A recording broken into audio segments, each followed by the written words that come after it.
I'm genuinely very excited about this next bar. When I sat down and started to scribble pubs that I liked in Edinburgh, this was one of the first places on the list. And if I'd created this list, 10, 12 years ago, it would have been number one without a doubt. It's probably the only pub I've truly considered my local, even if that was only for a few years, a decade ago. It is the legendary place that is the Brauhaus. I should probably have some funky music there. I mean, I won't, but I probably should. This will probably be a longer video than usual, as I love this place. Back in 2013, I think it was about then, it changed ownership to what it is today, and it's still an incredibly cool bar. Definitely visit without a shadow of a doubt. Very different to what we've seen before on this list, and probably actually what we'll see again.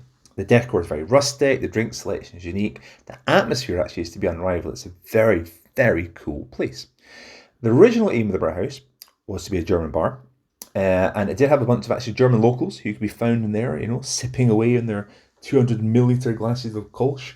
There's Bavarians, there's people from the Ruhr Valley. There was even a lady in there who was from the sort of the Volga area of Russia. Yes, she was a Russian-German, a German-Russian, however you want to put it. But actually, it soon turned into a bar that sold beers from across the world. You could find something from every country you could possibly imagine. It was just bonkers. And it was cheap as well. Was the place swanky? Hell no. It was held together by masking tape. And it always had a slight feel of basic ramshackleness about it. But that's what made it amazing.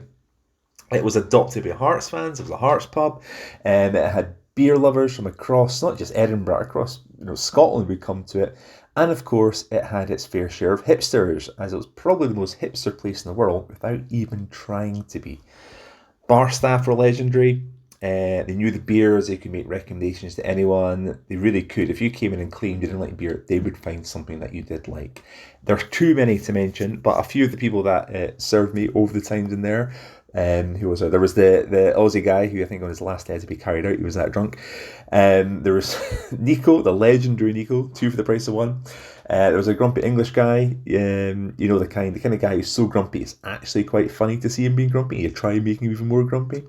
There was the costume designer lassie who worked there. There was the Connect 4 lass who basically challenged people to Connect 4.